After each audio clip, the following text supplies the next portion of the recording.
הבדיקות השכיחות בתחום האורולוגי היא בדיקת הציסטוסקופיה.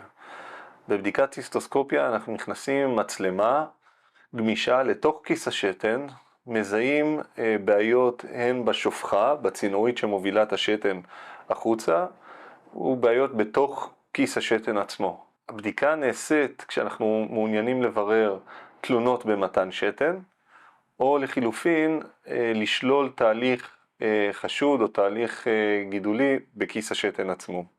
הבדיקה נעשית כשהמטופל שוכב על הגב, רגליים מורמות, בתנוחה גינקולוגית, ככה אנחנו קוראים לה. אנחנו עושים חיטוי, כיסוי סטרילי, מחדירים איזשהו ג'ל שמאלחש את האזור, ונכנסים בצורה איטית ומדודה לתוך כיס השתן.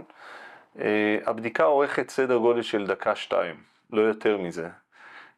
אנחנו יכולים לבצע את הבדיקה כבדיקה אבחנתית, ולעיתים אפילו לעשות טיפולים פשוטים באותה הפעולה עצמה.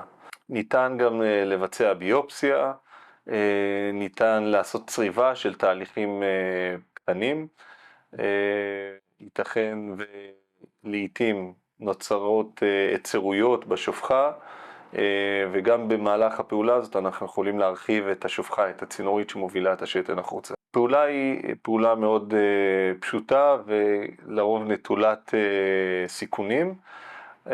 הדבר הכי שכיח ומשמעותי שהמטופל צריך להכיר זה שלאחר הטיפול מומלץ להרבות בשתייה, מאחר והשתייה עוזרת בשטיפה של מערכת השתן והקלה על התלונות של הצריבה.